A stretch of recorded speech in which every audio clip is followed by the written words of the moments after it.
કેમ છો વિદ્યાર્થી મિત્રો આજે આપણે રિવિઝનમાં ચેપ્ટર 8 અને ચેપ્ટર 9 જોઈશું. નીચેના દરેક પ્રશ્નોના જવાબ માટે આપેલા વિકલ્પોમાંથી સાચો વિકલ્પ શોધીને તેનો ક્રમ અક્ષર પ્રશ્નની સામે ખાનામાં લખો. એક વર્તુળની ત્રિજ્યા 2 સેમી હોય તો તેનો વ્યાસ કેટલો થાય? અ 2 સેમી, બ 1 સેમી, ક 4 સેમી, ડ 3 સેમી. તો સાચો જવાબ ક 4 સેમી. 2 નંબર, એક વર્તુળમાં ત્રિજ્યાઓ કેટલી હોય? અ 1, બ 2, ક 3, ડ અસંખ્ય. તો જવાબ ડ અસંખ્ય. 3 નંબર, વર્તુળના તમામ વ્યાસના માપ કેવા હોય?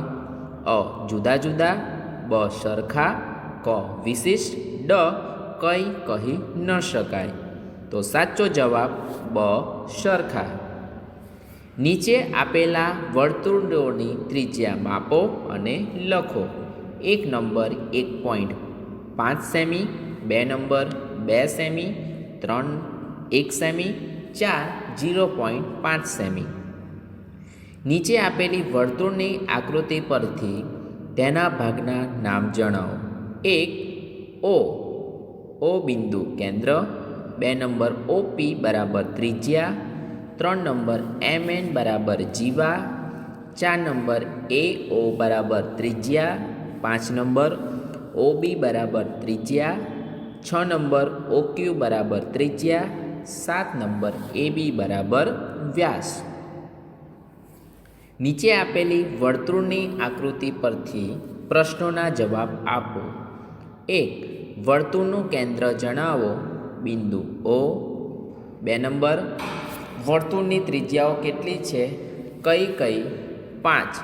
રેખાખંડ OA, રેખાખંડ OB, રેખાખંડ OP, રેખાખંડ OQ અને રેખાખંડ OM. 3 નંબર, વર્તુળના વ્યાસ કેટલા છે? કયા? 2.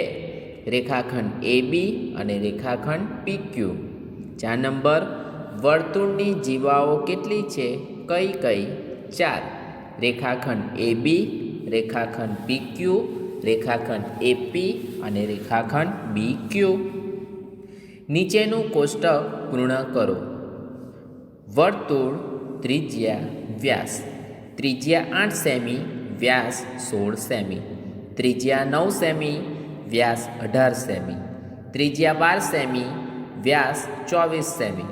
ત્રિજ્યા 11 સેમી, વ્યાસ 22 સેમી. ત્રિજ્યા 15 સેમી, વ્યાસ 30 સેમી. ત્યારબાદ નીચે આપેલી વર્તુળની આકૃતિ પરથી તેના ભાગોના નામ લખો. 1 O વર્તુળનું કેન્દ્ર, 2 AB બરાબર વ્યાસ, 3 OB બરાબર ત્રિજ્યા, 4 OA બરાબર ત્રિજ્યા, 5 OC બરાબર ત્રિજ્યા. નીચેનું કોષ્ટક પૂર્ણ કરો. ક્રમ, ત્રિજ્યા, વ્યાસ. 1 ત્રિજ્યા 2 સેમી, વ્યાસ 4 સેમી. 2 ત્રિજ્યા 3 સેમી, વ્યાસ 6 સેમી. 3 ત્રિજ્યા 4 સેમી, વ્યાસ 8 સેમી. 4 ત્રિજ્યા 7 સેમી, વ્યાસ 14 સેમી. 5 ત્રિજ્યા 9 સેમી, વ્યાસ 18 સેમી. 6 ત્રિજ્યા 10 સેમી, વ્યાસ 20 સેમી. નીચેના દરેક પ્રશ્નના જવાબ માટે આપેલા વિકલ્પોમાંથી સાચો વિકલ્પ શોધીને તેનો ક્રમ અક્ષર પ્રશ્નની સામે ખાનામાં લખો. એક છાત્રાલયમાં 240 રૂમ છે. તેમાંથી 3/4 ભાગમાં વિદ્યાર્થીઓ રહે છે, જ્યારે 1/4 રૂમ બંધ છે. તો કેટલા રૂમમાં વિદ્યાર્થીઓ રહે છે? અ 180, બ 60, ક 120, ડ 240. તો સાચો જવાબ અ 180. 2 નંબર, 1 કિગ્રા ટમેટાની કિંમત ₹20 હોય તો 3/4 કિગ્રા ટમેટાની કિંમત કેટલી થાય? અ ₹10, બ ₹15, ક ₹5, ડ ₹25. તો સાચો જવાબ બ ₹15. ત્રીજું MCQ, સંજયભાઈ તેમના પગારમાંથી અડધો પગાર કરિયાણું ખરીદવા માટે વાપરે છે. વધેલા પગારમાંથી પા ભાગ ફી ભરવા અને પોણો ભાગ ઘર ભાડું ચૂકવવા વાપરે છે. તો સંજયભાઈ સૌથી ઓછો ખર્ચ શેમાં કરે છે? અ. ઘર ભાડું ચૂકવવા, બ. ફી ભરવા, ક. કરિયાણું ખરીદવા, ડ. ત્રણેય ભાગ માટે સરખો ખર્ચ. તો જવાબ બ. ફી ભરવા. નીચેની આકૃતિઓમાં આચ્છાદિત ભાગ કયો અપૂર્ણાંક સૂચવે છે તે લખો. 1. આકૃતિ. જવાબ 3/4. 2. આકૃતિ. જવાબ 1/4. 3. આકૃતિ. જવાબ 4/4 કે 1. 4 નંબર આકૃતિ. જવાબ 2/4 કે 1/3. 5. આકૃતિ. જવાબ 1/3. 6. આકૃતિ. જવાબ 2/4 કે 1/3. ત્યારબાદ સાચો વિકલ્પ શોધી ખાલી જગ્યા પૂરો. 1. એક પટ્ટીના 4 સરખા ભાગમાંના 2 ભાગ એટલે ખાલી જગ્યા ભાગ. અ. 1/4, 2. 1/3, ક. 3/4, ડ. 4/4. તો જવાબ બ. 1/3. 2 નંબર. એક દોરીના 4 સરખા ભાગમાંના 3 ભાગ એટલે ખાલી જગ્યા ભાગ. અ. 1/4, બ. 1/3, ક. 3/4, ડ. 4/4. તો જવાબ ક. 3/4. 3 નંબર. એક કાગળના 4 સરખા ભાગમાંનો એક ભાગ એટલે ખાલી જગ્યા ભાગ. અ. 1/4, બ. 1/3, ક. 3/4, ડ. 4/4. તો જવાબ અ. 1/4. પ્રશ્ન 2. નીચેનું કોષ્ટક પૂર્ણ કરો. ક્રમ, અપૂર્ણાંક, આખો ભાગ, તેમાંનો ભાગ. 1/3. આખો ભાગ 2, તેમાંનો ભાગ 1. 2 નંબર. 1/4, આખો ભાગ 4, તેમાંનો ભાગ 1. 3 નંબર. 2/4, આખો ભાગ 4, તેમાંનો ભાગ 2. 4 નંબર. 3/4, આખો ભાગ 4, તેમાંનો ભાગ 3. 5 નંબર. 4/4, આખો ભાગ 4, તેમાંનો ભાગ. ત્યારબાદ નીચેનામાંથી કઈ આકૃતિ 1/3 ભાગ દર્શાવે છે? અ, બ, ક, ડ. સાચો જવાબ અ. બીજું, નીચેનામાંથી કઈ આકૃતિ 1/4 ભાગ દર્શાવે છે? અ, બ, ક, ડ. સાચો જવાબ બ. 3 નંબર. નીચેની કઈ આકૃતિમાં આચ્છાદિત ભાગ 1/3 દર્શાવે છે? અ, બ, ક, ડ. સાચો જવાબ બ.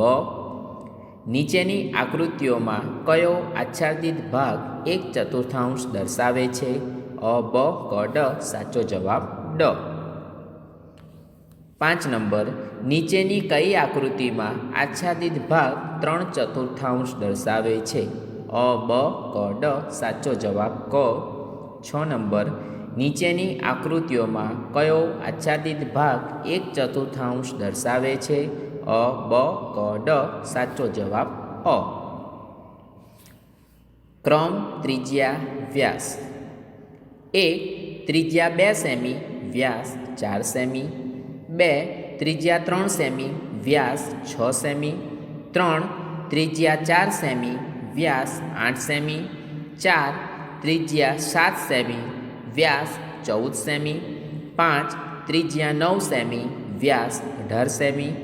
6. ત્રિજ્યા 18 મીટર, વ્યાસ 36 મીટર. 7. 47 મીટર ત્રિજ્યા, 94 મીટર વ્યાસ. 8.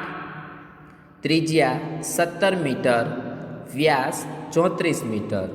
9. ત્રિજ્યા 29 મીટર, વ્યાસ 58 મીટર. 10. ત્રિજ્યા 13 મીટર, વ્યાસ 26 મીટર.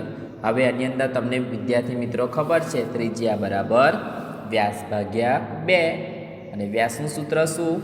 વ્યાસ બરાબર 2 ગુણ્યા ત્રિજ્યા. ત્યારબાદ વર્તુળની આકૃતિ પરથી તેના ભાગોના નામ લખો. 1. એની આકૃતિ જોઈ લો. એ બી બરાબર વ્યાસ, 2 નંબર ઓ બી બરાબર ત્રિજ્યા. ચલો 2 નંબરની આકૃતિ જુઓ વિદ્યાર્થી મિત્રો.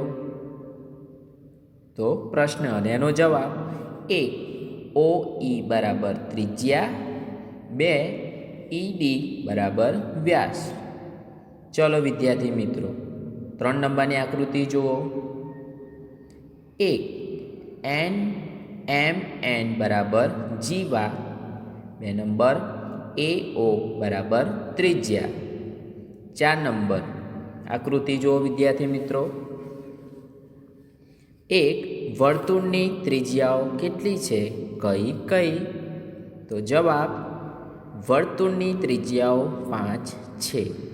રેખાખંડ ઓ એ, રેખાખંડ ઓ બી, રેખાખંડ ઓ પી, રેખાખંડ ઓ ક્યુ અને રેખાખંડ ઓ એમ. 2 નંબર વર્તુળના વ્યાસ કેટલા છે, કયા કયા? વર્તુળના વ્યાસ 2 છે. રેખાખંડ એ બી અને રેખાખંડ પી ક્યુ. તો વિદ્યાર્થી મિત્રો આજે આપણે પ્રકરણ 8 અને પ્રકરણ 9નું રિવિઝન જોયું. તો વિદ્યાર્થી મિત્રો તમારે ફરીથી એક વખત આનું રિવિઝન જોઈ લેવાનું રહેશે, બરાબર? અને તમને લાગે કે મારે આ નોટબુકમાં આ એમસીક્યુ અથવા આ કોષ્ટક બરાબર લખવું છે તમારી નોટબુકમાં, તો તમે લખી શકો છો. તો આજે આપણે રિવિઝનની અંદર ચેપ્ટર 8 અને 9 જોયું. Thank you.